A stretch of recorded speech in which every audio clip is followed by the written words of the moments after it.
So today we are starting two new lecture series. This is the last lectures of the school by Professor Ben Wandelt, and then later after the lunch, Raul Angulo. So Professor Wandelt is expert in, I think he does almost everything in cosmology, CMB, large-scale structure. In particular, he's a expert in the applying different statistical methods to cosmological data sets. And that is what he will be lecturing to us about. We are very happy that he agreed to come here and give us this lecture. So you will learn about how to correctly apply it. So there are lots of statistical methods out there, but I think he will teach us how to correctly apply different statistical methods, how to correctly use them for the cosmological data sets.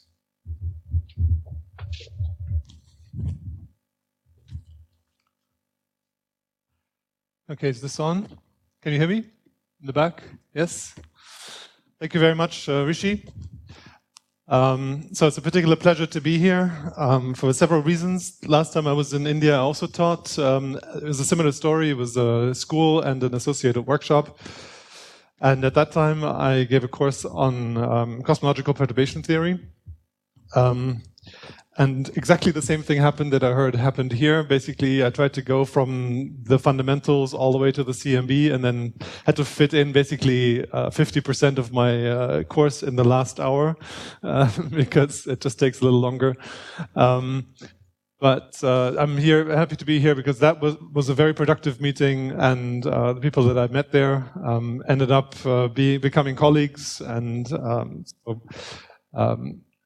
I'm glad to be back. Thanks very much for the invitation. And it's also a particular pleasure, of course, to be lecturing at a school organized by my former student, Rishi Khatri, and to see actually another of the organizers who was in the audience back then when I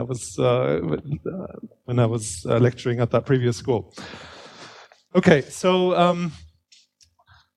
I have 4 hours and I have about 45 hours of material. That doesn't mean that I'm going to squeeze all of those 45 hours into 4 hours, but what that does mean is that I could talk about many different things. This means that for you to be able to benefit from that, you have to be interactive. That means I very much would like you to ask questions. I would like you to shout if you think I'm saying something unreasonable, because then I can try to explain more. I will try to make this a little bit interactive. Okay, so please feel free to ask questions. I'm going to ask you things. Please feel free to answer. If you get something wrong, that is great, because it gives me an opportunity to explain a point that I'm sure not only you misunderstood.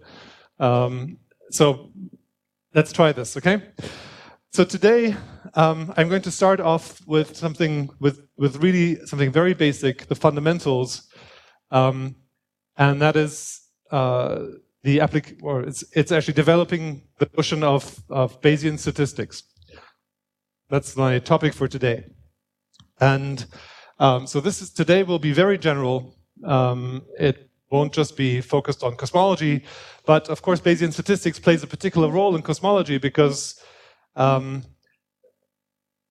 Bayesian statistics there is no sense in which you need repetition of a system in order to establish the notion of a probability. And since we study the universe and we have only one to work with, that's a good thing. In some sense, if you work with frequentist methods, you always have to invent or you have to conceptualize somehow a population, an infinite population of fictitious universes, okay, in order to give a meaning to the probability statements you make. The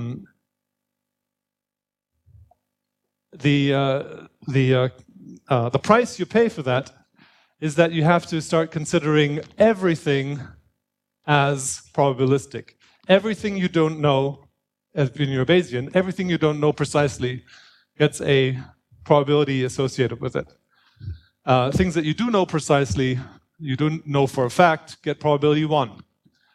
Things that you don't know or you are uncertain about will get some probability less than 1. Okay, so let's start with very basic notions of probability. But let me ask you, let's start getting some feedback here. So who of you has had any sort of course about probability or statistics at the university level? Okay, almost everyone, say 80% at least. Did that course, in that course, did you meet notions of Bayesian statistics? Yes, or so who met notions of Bayesian statistics in those courses? Okay, so roughly half, I would say, of those who have taken a course. This is also a very interesting evolution, because I think 10 years ago, when I asked this question, most people that had some exposure to statistical notions had classical statistics, so were purely frequentist statistics. So I spent a lot of time in the beginning working to convey the differences between what they knew and what I was teaching. I'm not going to do that because I think most people already have some notion of what Bayesian statistics is. So let me get started. And hopefully, again, feel free to interrupt me. I'm going to keep asking you questions. Don't be shy to raise your hand, etc. All right, so let's start with probability. Don't worry, I'm not going to write down sigma algebras or anything like that. I'm just going to do some very basic things here. So probabilities are things that live between 0 and 1. Okay, 0 means absolutely not, 1 means absolutely certain. And we're going to write down, so a probability density is something that tells you, so if you have a variable x, a random variable x, then P of x, so x lives on the reals, for example, or it could be a vector in some vector space. And P of x is a thing that expresses basically the probability that x lives within some infinitesimal range, some little cube in the space of x. Okay? So P of x is called a probability density function. Probability density function, and because that takes too long to write down, I'm going to always say that that's a PDF, a probability density function. Okay, so a PDF has the property that P of x is larger than or equal to 0. Okay, so I don't know how to deal with negative probabilities, is what that says. And that when I integrate it over all values over like the entire range of x, then I get 1, because it will take some value. I don't know which value it takes, but it'll take some value with probability 1. Okay? Happy so far? Yes. Okay. All right. So very good. So and let's say, for example, in 1D, I can make a plot. Okay, let's say like this. Okay, this is my probability density, and this expresses, I can easily now talk about the relative probability of x taking some value. For example, here it probably is roughly twice the probability that it takes that value compared to that value, and so forth. Okay? Great. And so notice so far I haven't invoked any notion of repetition of events or frequency or anything like that. Okay, it's just what the meaning of probability is. We will briefly talk about in a minute. But in some sense, it expresses some notion of belief. Okay, that's the Bayesian notion where you say, okay, I don't know what x is, but this curve here expresses my various degrees of certainty about the values x can take. Okay, that's maybe a working definition. And so if you have two probabilities of two events, so let's say you have x and y, okay, two types of variables, you can then upgrade this into a x and y. You can upgrade this into a two-dimensional probability density. Okay, so then I could draw some contours of that like this. Okay, so these are contours. So you can sort of imagine a pile of sand here that expresses the joint probability of x and y taking certain values. And okay, pretty clear. So now we're going to have the situation where x and y together, okay, this is by probability here, p of x and y, and this is called the joint probability. So this is the joint PDF. PDF of x and y. All right. So far everything I'm sure is not new. Now let's think about how we can use this. So for example, let's say that I have this joint PDF for x and y, but I'm only interested in the probability for x. For some reason, I don't really care about y. Okay, so how do I convert this joint thing into a PDF for x? Well, imagine, since you don't really care about y, all you care about is how much of the sand pile here is over each little element of the x line. So imagine that I switch on gravity and I let this whole thing fall down, okay? And then I'm going to get some kind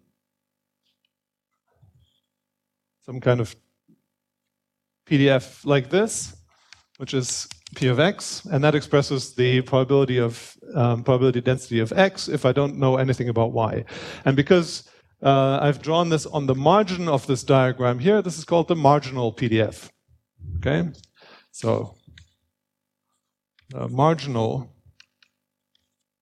PDF P of x, okay, for x. Now I can do the same trick for y. So I can say if I'm only interested in P of y and I don't care about the value of x, I just switch on gravity this way and I have the sand pile fall onto this side of the diagram. See if I can get another color. And I'm going to get maybe something like this. And this would be my P of y. So this is the marginal P of y. Okay, and so what I've done here is with the sand pile analogy, I've basically expressed the notion that I just count up the number of sand grains within each little strip going across the board, or with each little strip going vertically. And counting up sand grains is just another way of saying doing an integral. So I can write down P of x is equal to the integral over the joint P of x and y dy. So that's integrals in strips like this. And of course, similarly for y. So P of y is integral of P of x and y, but now dx, okay, because I'm doing the x integrals. All right, great. So I've now got the notion of marginal probability.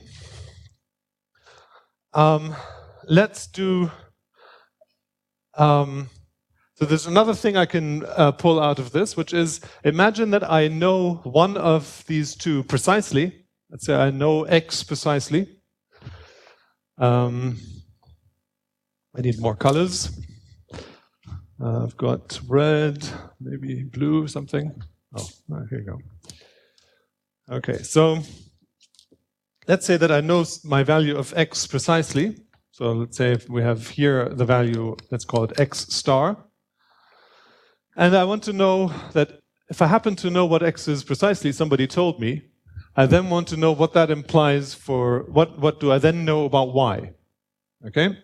So it's very intuitive. You just say, okay, I do know that x is this, so all I have to do is just draw a line through this, and I'm just interested in the cross section here, basically, of this pile of sand, of this joint PDF.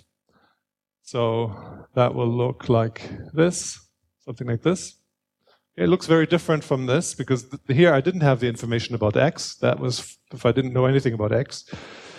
Sorry, it looks different from this. No, sorry. The question is, what is P of y given x star? Okay, so given x star, I'm going to get this PDF, but the marginal for y was much broader because then at that point I didn't have the information about x, right? Okay, and this is called conditional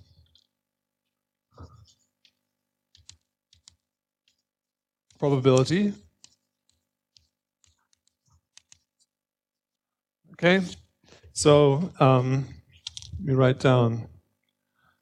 So if I know x for certain, so I'm going to write, that's why I gave it the value x star, then I get P of y given x star from this diagram. I just basically slice P of x through it.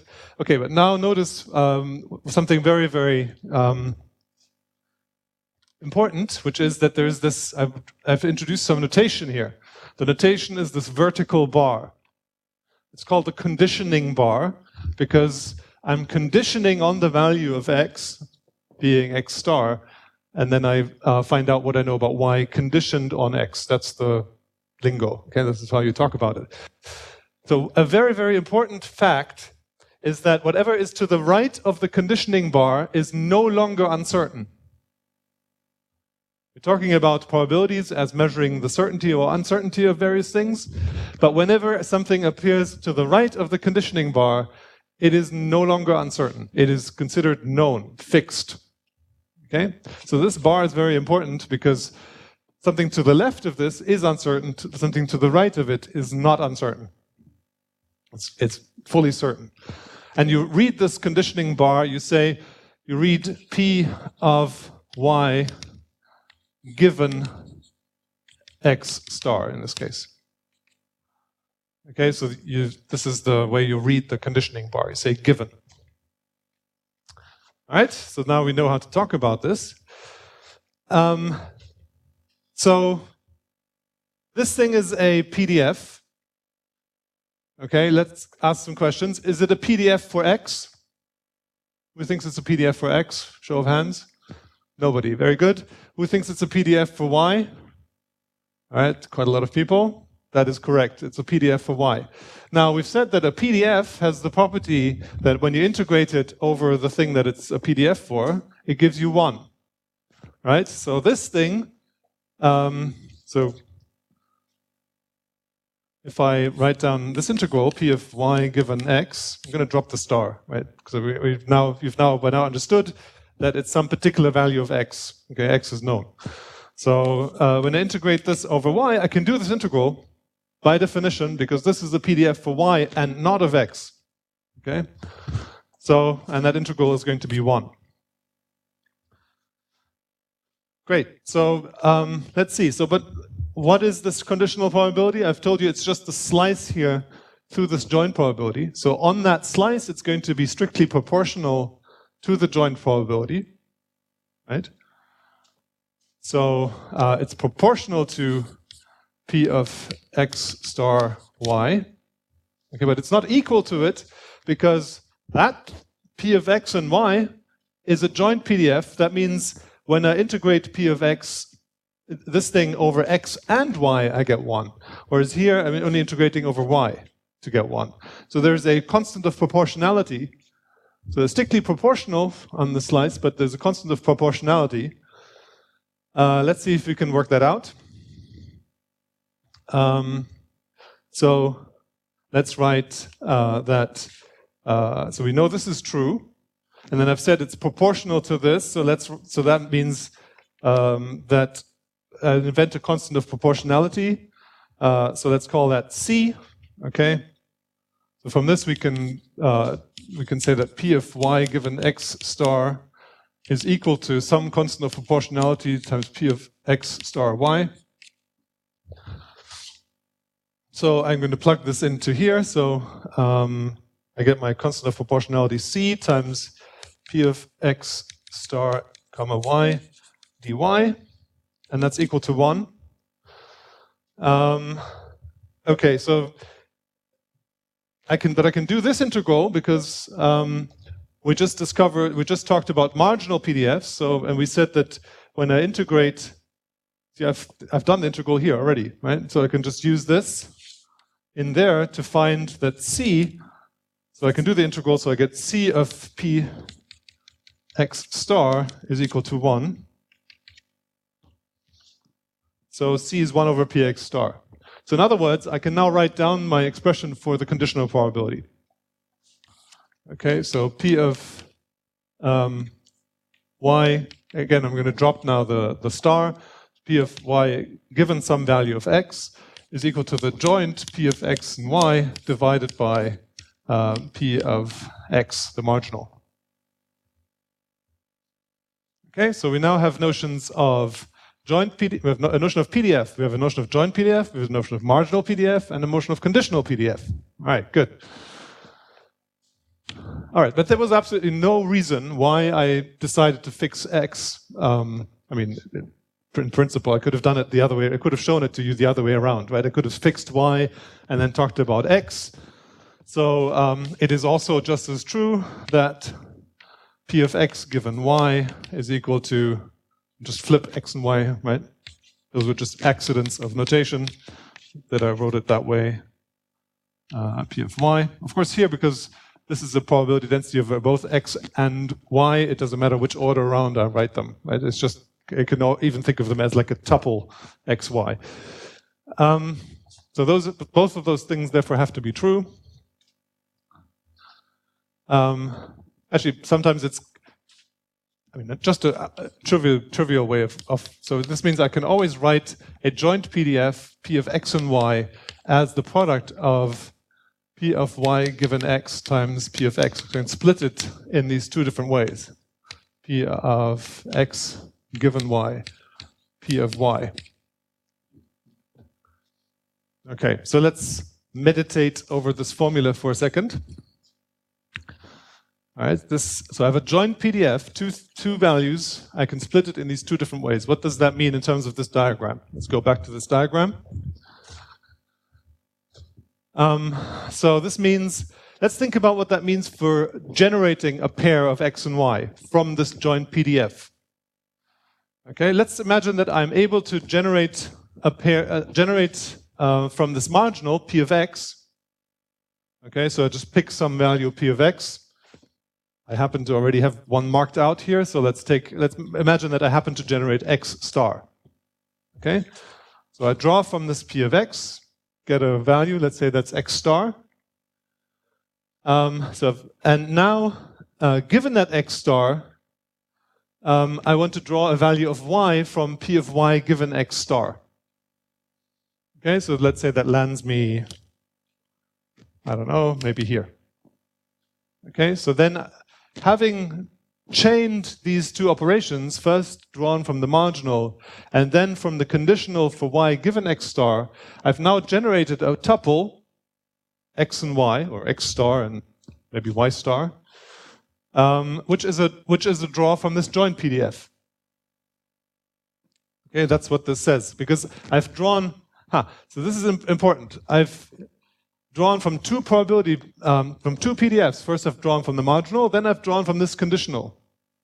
The conditional here is conditioned on X. Okay, but after having stuck the X in there, the draw from Y is independent. I mean, you know, which value I got along this line. Yes, I'm conditioned here, but which value I got along this line is now an independent draw. Okay, if conditioned on X, then this is just an independent draw of Y. So you can see that I can take the product of those two to get the joint PDF. So, and the conditioning on X gives me the dependence of X and Y. So you see, for example, if X happens to be large, Y tends to be larger for this particular example. If X happens to be on the small side of its range, then Y tends to be smaller. So there's dependence between the two. And I can draw dependent, like a pair of dependent random variables X and Y by chaining these two operations. Drawing from the marginal, then drawing from the conditional. Okay? Now, imagine that I have a situation So let's talk about independence. Independence is a situation where knowing about one of those two doesn't tell me anything about the other, anything in addition about the other, okay? So imagine that, so this is obviously not an example of independence. This is an example of dependence, because knowing that x is large tells me something about y. It tends to also to be larger. So here, but independence is a situation where, for example, if I have contours like this that align with the axes, x and y, then this cross-section here is exactly the same as this cross-section there. The only reason that they look different is because of the normalization. But this thing is just so in other words, if y is independent of x, then p of y given x is just the same as p of y. Right? So knowing x doesn't help me in any way to get more information about y. It doesn't change my knowledge of y. And the knowledge, of course, I mean, we're always representing knowledge here in terms of PDFs. So, and because knowing x, this expresses the fact that given x, even if I have perfect knowledge of x, it doesn't change my beliefs about y from what I would believe if I knew nothing about x, which is the marginal here. Okay? So independence, so this from this, yes, thank you.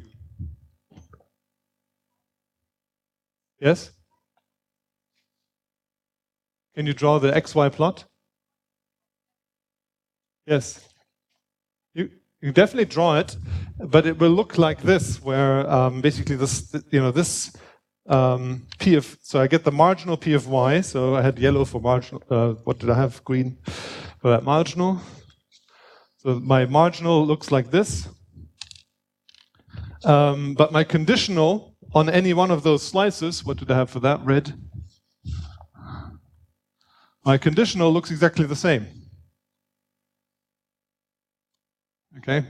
So the marginal is equal to the conditionals. So the independence implies something for this contour plot, which is that there's no variation here with as a function of x.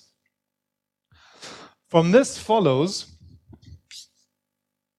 from this follows that in that case, p of x and y is just a product of p of x and p of y.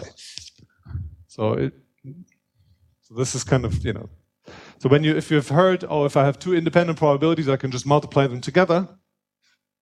This is where it comes from. So this equality is true for independence. Okay, if x and y are independent. Yes? Here? No, but there I had a conditional on x. So conditioned on x. Yeah. Yes, that's true. But I said that, well, but then I have a different PDF here, because I'm fixing on x, right? Yeah. Right. No, it's not. Oh, wait, I didn't use it to derive this. I just used it to explain it. I derived it using a simple argument just based on the integrals. I then said, well, but you can use this to generate from the joint. Yeah. Okay, so this is the notion of independence, which is that if you have two independent probabilities, you just multiply them together to get the joint. So the joint factorizes in this way, but in general, when x and y are dependent on each other, then it's the conditional times the marginal, either which way. Okay? All right, very good. Questions so far? Other questions? Yes?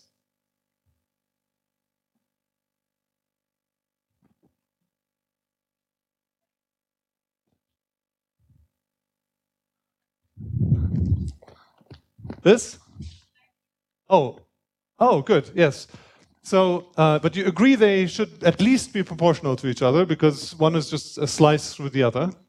So you might think that maybe they have to be the same, but they cannot be exactly the same. There has to be a constant of proportionality, because the way they're normalized is different. Because the conditional here is only a PDF for y, because the x is behind the conditioning bar. So that, and since it's a PDF for y, that means it has to integrate to 1 over y, whereas this joint PDF is a PDF for x and y, and it has to integrate to 1 when I integrate over both x and y. So that's the only difference.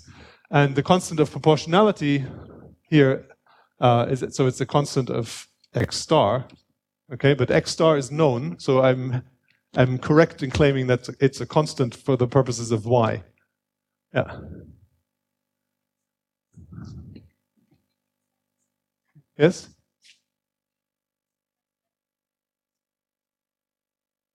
Oh, the other way around? You can do it exactly the other way around. Yes. Yes? Yes?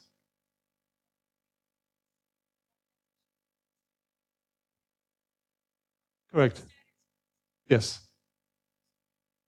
But the numerical value of the joint PDF is just going to be different, because that numerical value here has to ensure that when I integrate over the entire thing, I get 1. So there's just a constant of proportionality between the two.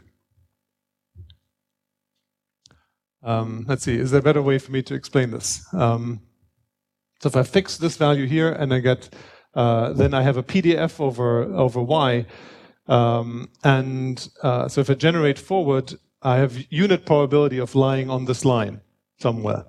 Okay, whereas of course when I generate from x and y together, I could end up anywhere here. So therefore, the probability when I generate from this of ending up on this line somewhere has to be less than when I generate from here. So that's where there's the difference. Okay. Other questions? Yes?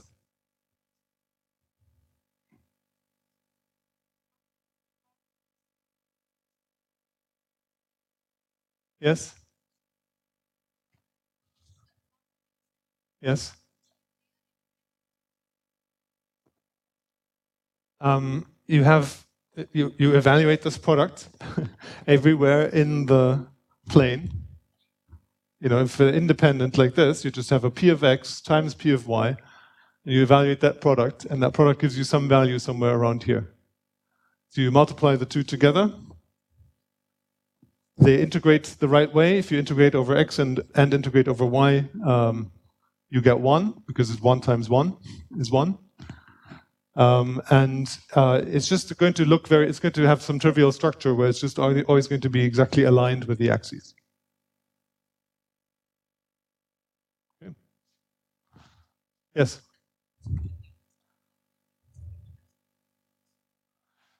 Yes, so if you look at some data, for example, and the data aligns with your axes, then you've chosen variables which are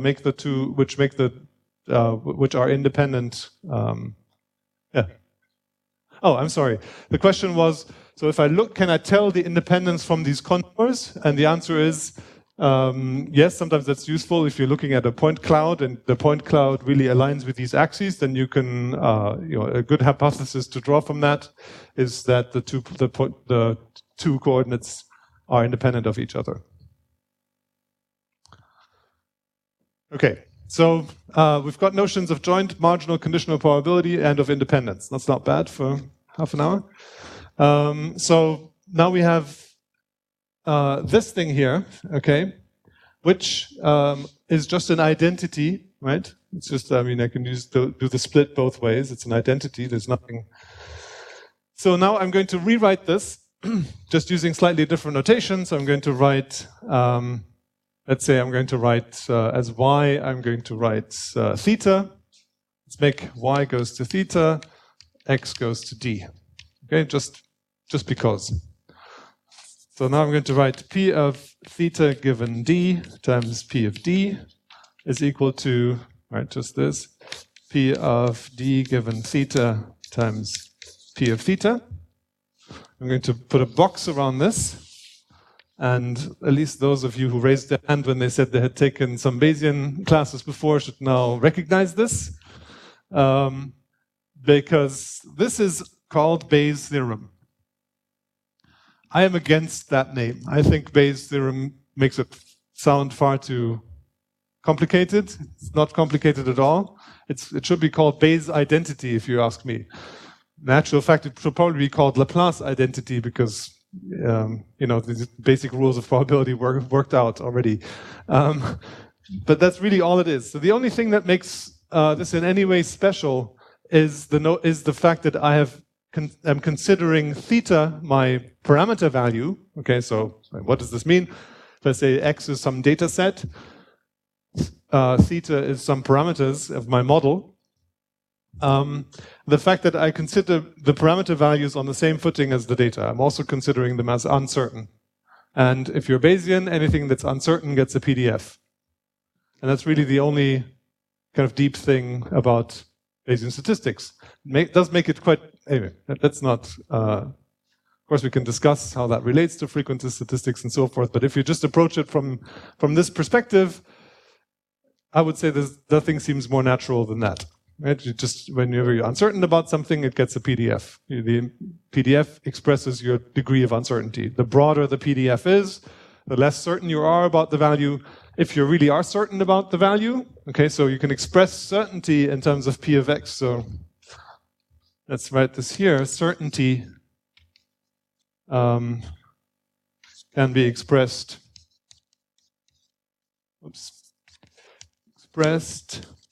as a delta function. So let's say I want to express certainty that x takes some value, it takes this one value and no other value. Well, then I just make a delta function here. The delta function integrates to 1. It's 0 everywhere else. And so it's a perfectly good PDF. The PDF that expresses certainty about the value of x at that point. So this is Kronecker delta of x minus some value, let's say x star. Not Kronecker, Dirac delta. Okay, so this is called, let me just write it because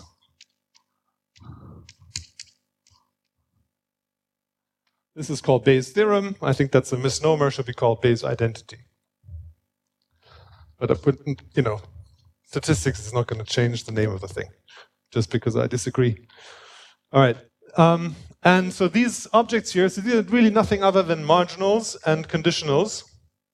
And they express that I'm considering when I'm trying to, so okay, what does this mean? When I'm trying to learn from data, okay, so this is, you associate statistics typically with the notion of trying to learn from data. So what this says is that when I try to learn from data, really the diagram that I'm interested in is the one that I've been drawing now a couple of times.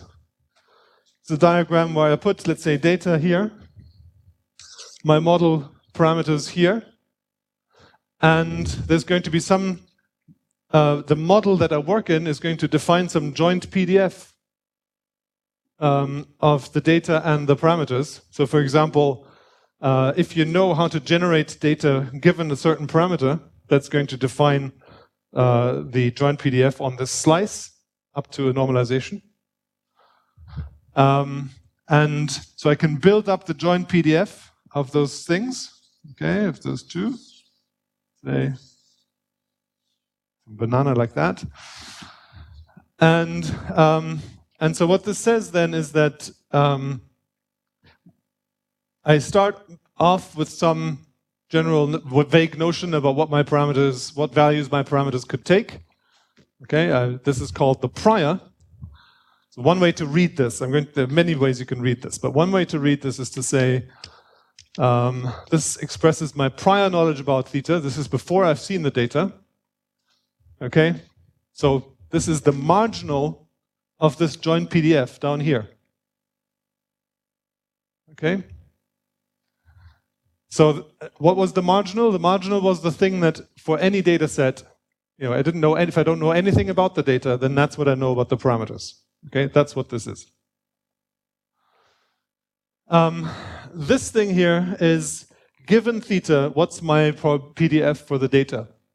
So in other words, that's the thing that when I draw a slice like that, so for a particular parameter value of theta, this tells me what my model predicts for the data. And typically the model doesn't just predict one thing. It's not going to predict a delta function for the data. There might be factors that you don't fully control in your model. okay, that you are uncertain about. So, for example, what thermal fluctuations will do to your measurement or something like that.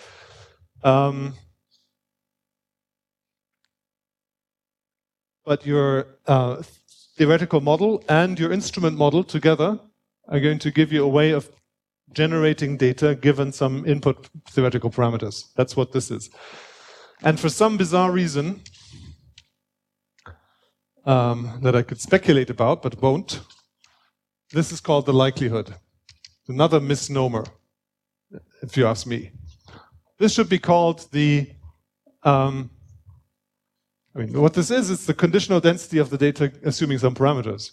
It's in some sense, this tells you, this is the predictive density for the data given some parameters. So this is the predictive, so let me write down, this is the marginal for theta. So in other words, it's the PDF for theta if you know nothing about, the data. This is the predictive density for the data given some parameter value theta. So this is where the physics lives, okay, often. Sometimes physics can live here too, but the physics you learn, typically physics lives there. And then what about the left-hand side? Well, what is this? This is what you know about the parameters once you've seen the data, okay? This typically is what you're after. If you want to do statistics, you want to learn from data. So having seen the data, you then want to know, what do I now know about the parameters? And for that reason, it's called the posterior PDF. PDF, which is because it's after you've seen the data. So sometimes there's this temporal sense. It doesn't have to be temporal, right? But it's just having given the data, what do I now learn about the parameters? And then there's this PFD here, which is the marginal, to integrate over all possible theoretical parameters. And you can see that, so this is what my prediction is for the data, my PDF for the data, what I know about the data, if I don't know anything about the parameters. But of course, I've assumed a model, remember, I've assumed a model to make this plot. To generate this plot, on the right-hand side here, I've said, okay, some range of parameter values are reasonable, physically reasonable, let's say. And I have a physical model that tells me how to generate data from those parameters. That gives me this shape. So here I've had to use model information. So I've kind of implicitly conditioned on the choice of a particular model here. Okay, when I've written this down. So for that same model, I get my parameter posteriors. So I know about, in that model, those model parameters I can constrain based on the data, the knowledge of the data. And in that model, I also have a predictive density for the data, but it's a marginal predictive density. So I have when I don't know anything about the parameters. So basically, for all possible parameter values under this model, I just this is what I predict for the data.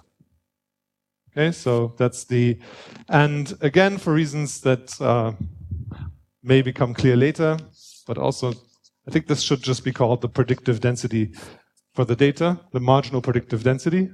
This is the conditional predictive density, this is the marginal predictive density. But people like to call it evidence. So this is the marginal predictive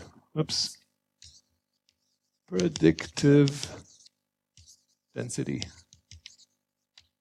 or PDF. How much time do I have?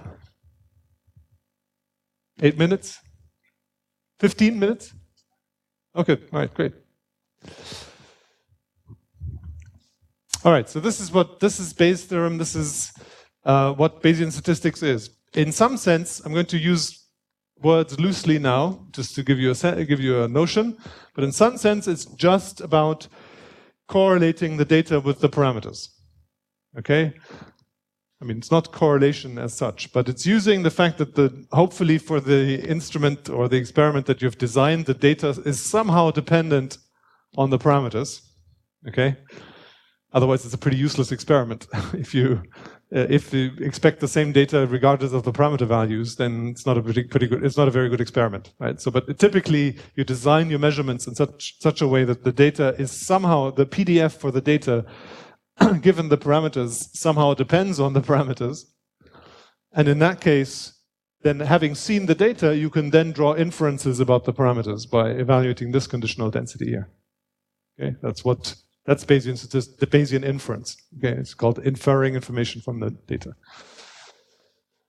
Okay, one last comment before we go on. Notice that we're conditioning on the data here. So by the time when you're looking at this posterior PDF, the data are no longer uncertain. You have 100%, 100% certainty on the data because you're looking at the particular data set that you've obtained. So that's a list of numbers on your hard drive or something, or in your lab book, and there's nothing uncertain about that. Okay, the fact that you truncated the numbers at some number of digits, for example, you might say that adds some uncertainty. Yes, but that, if that's important, then that should go into your likelihood. It should go into your forward model. Given the parameter set, you can generate your data, and you should also model all the way to the fact that you truncate it at some number of digits. You could, in principle, do that. If you did that, you would then get correct inferences. The point being that when you're a frequentist, you always think of the data as the random thing. Okay, you're always thinking of the data as the fluctuating quantity. As a Bayesian, you recognize the fact that once you've taken the data, you know it. Okay, there's once it's there, there's nothing uncertain about it anymore. And then you can try to gain some information about your parameters, having taken that particular data set. So your inferences will often the quality, etc., many things about your inference can depend on the particular data set that you've obtained. Yes?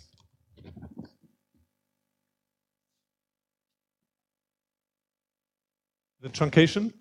Oh, yeah, in your forward, oh no, it will absolutely have an effect there too, because actually if you, let's say you truncate at integers, okay, for some reason, your data set, you take your data, your instrument only shows integers, okay?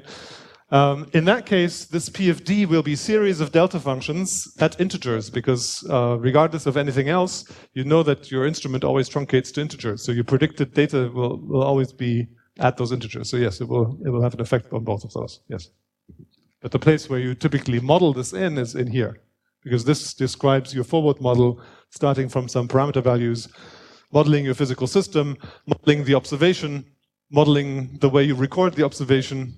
Okay, and then that's your data set. Other questions? Yes.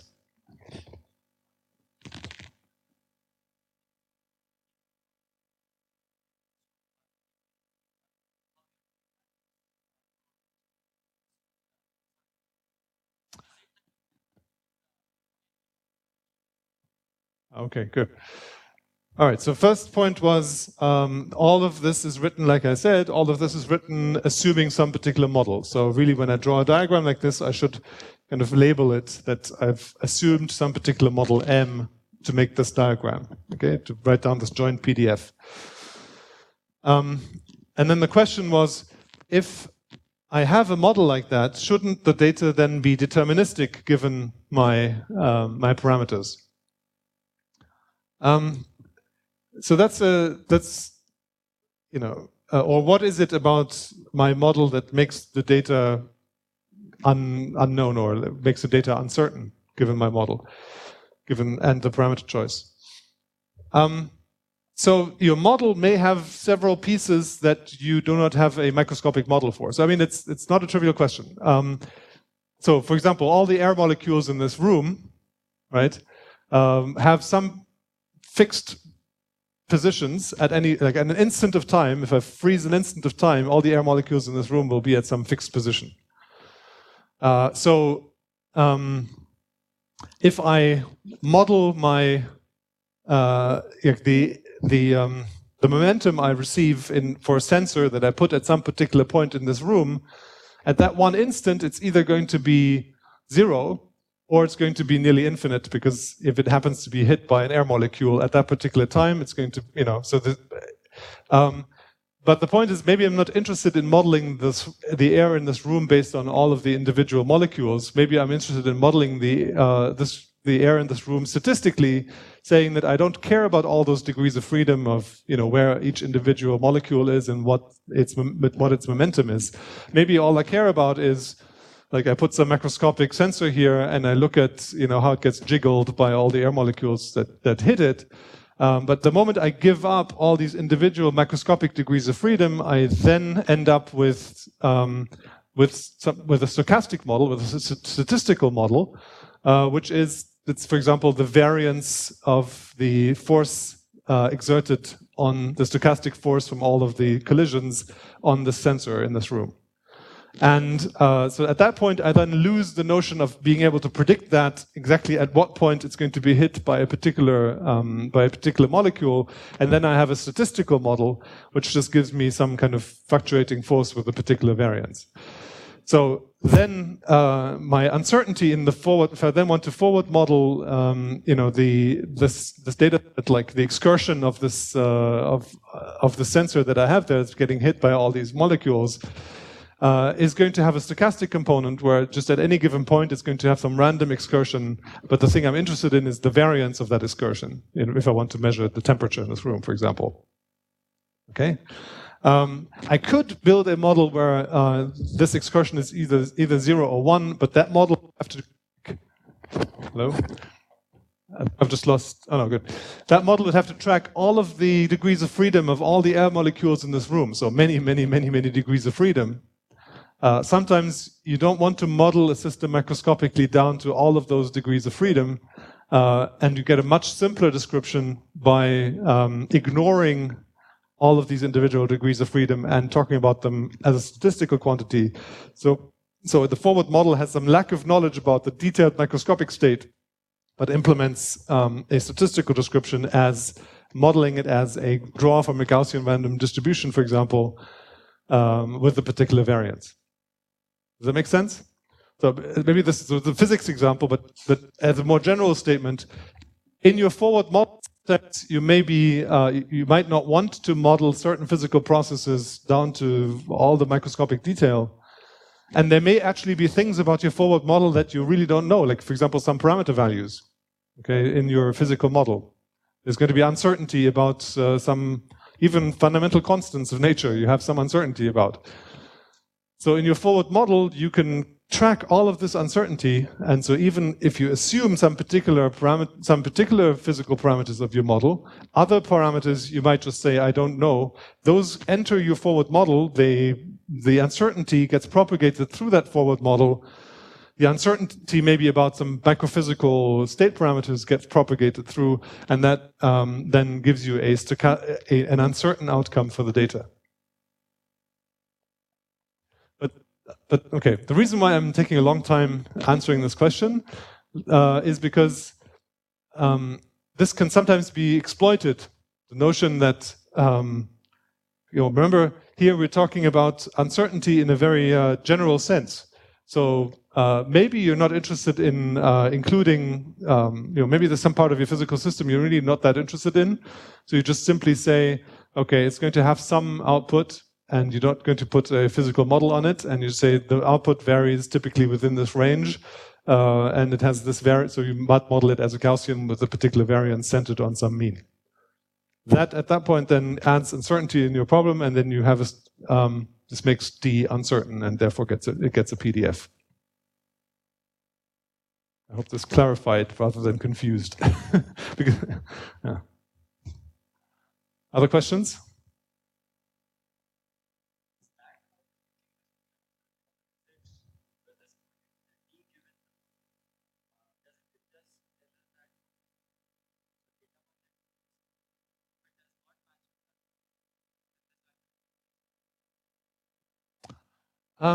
No, but this really is the sense of a generative model. So if you know your parameters, then what can you predict for the data? Okay, so so maybe as an example, I can. So, for example, if you have, let's say you. I don't want to mix up too many things now. Let me get. Okay, I'm going to get back to these questions in just a minute. Okay, because I'm going to. If I still have 10 minutes, then I can do some. I can maybe clear up some other concepts that are related to Bayesian inference and Bayesian thinking. Let's see. But if there are there other questions about this in particular at this point? I mean, of course, there are many questions because you can do a lot of things with this, but about the concepts we've discussed so far. So hopefully this looks quite obvious to you at this point in the way that I've described it. Basically, you have some model. Within that model, your parameters can take various values. Maybe you already know something about the parameter values that gives you some marginal PDF. Given those possibilities of the parameters, you can then forward simulate data at each one of those parameter values where you use the weight of this prior. And having forward simulated, you get then this joint PDF of the data and the parameters, and that allows you for a particular data set to then draw inferences about your parameters, which is your posterior here. Okay? So let me give you an example of how this might be implemented, which is not practical in most cases, but it's might help conceptually. So let's say that you have some way of simulating data. So any example you want. Let's, for example, talk about the cosmic microwave background, Planck. Okay, the Planck experiment. Let's say you want to get cosmological parameters out of the Planck experiment. And let's say you have an infinitely powerful computer. Okay? Now, with an infinitely powerful computer, one way you could do this problem is to take your priors on these cosmological parameters. So often you can take flat priors over some range, where the range is physically inspired. Maybe this could be already the result of some other experiments that you've done. You've looked maybe at large-scale structure or other kinds of sources of information, so you might have already some information about this. So now you then go and draw from this prior for the parameters. You then run your simulator that simulates the entire Planck data set. Okay? It simulates the entire, whatever it is, a terabyte or whatever it is of the Planck data set. All of your scanning of everything and so forth. So, and doing that, you then build up some probability distribution, some joint probability distribution of your however many parameters you have, up to, let's say, 10 parameters, depending on what you vary. And let's say, the entire set of Planck maps, all of the Planck maps. Now you actually have some data. So here's the actual Planck data set. Okay? So to get the probability distribution over your parameters, the absolutely optimal thing you can do is to include all of your, in this forward model, is to have a fully realistic forward model that includes all the possible effects, including all the dust in the galaxy and everything that makes the microwave sky. That scans that microwave sky with a perfect model of your Planck instrument, and then implements the entire thing, the entire map-making procedure and so forth. So every single simulation goes through all of that and varies everything that is uncertain in that forward model. The dust model, the attitude control of the spacecraft, everything. Okay, the noise value at any given point in time is uncertain due to thermal fluctuations, the cosmic rays that hit the bolometers, all of this. Okay, all of this is in your forward model. So if you have some way of doing this forward modeling, of simulating your data set many, many times, one way to do the analysis is to take your Planck data set here and keep drawing from this parameter prior, keep simulating forward all your data sets, and when you get a data set that happens to be exactly like the Planck data set, so in other words, whenever you hit this line in your forward model, so let's say for this parameter, you keep simulating forward. Okay, keep simulating. At some point, you're going to hit infinitesimally close to this line. So all the simulated maps with all of the entire noise realization and absolutely everything matches exactly your data. Right? So you throw away all of those other ones, and you only keep the ones that actually reproduce exactly the Planck data set. Okay, if you did that, and then whenever you do hit the data, you remember the particular theta that you used to forward simulate. Then that collection of theta of successes, okay, whenever you get a theta like that, you call it a success. That collection, if you then histogram that up, okay, that's your perfect parameter posterior for the Planck experiment.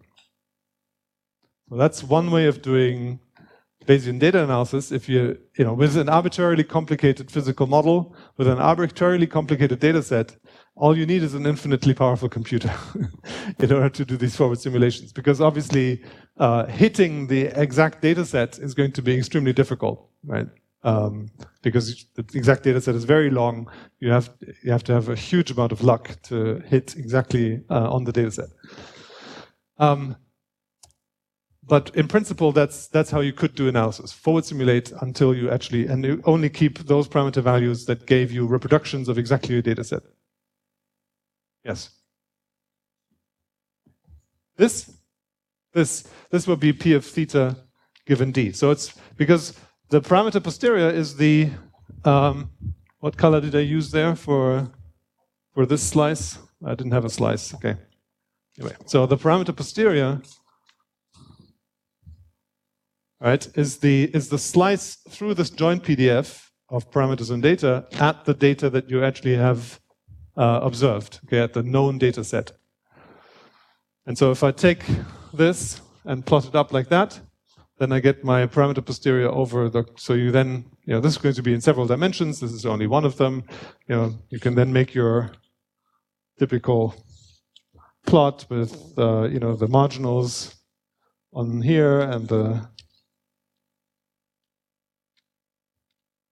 2D marginals and so forth. You've seen all these types of plots of parameters against parameters, I against j. Okay, so you basically put the points that go in here are all those points where the forward simulations happen to hit exactly the data set. So it's conceptually that is what Bayesian inference is. In practice, you try to avoid having to do an infinite number of simulations. Yes.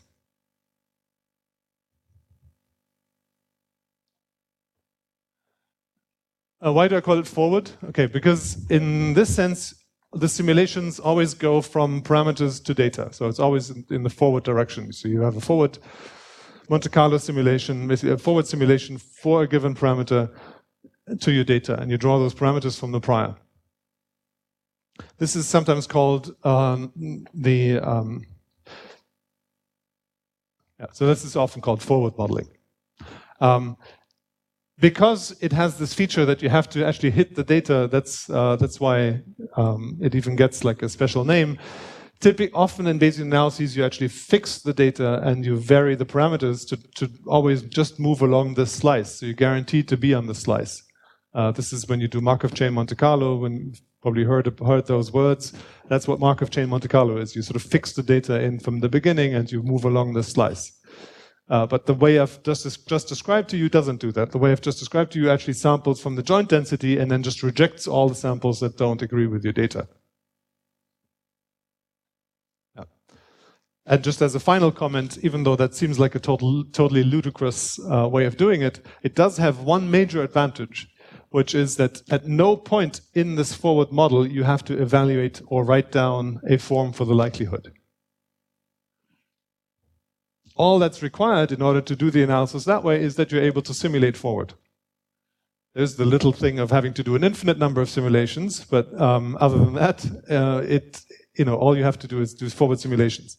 And in fact, an emerging current in Bayesian analysis, or generally speaking, Bayesian inference, is to try to keep that feature of just having to do forward simulations without having to write down particular likelihood forms that are always approximate in some sense, whereas the simulations you can easily make better and better, and actually find a practical way of doing this purely forward likelihood-free inference, so-called likelihood-free inference. And I'll get back to that in a later lecture. Okay, and I think this is probably a good time to stop.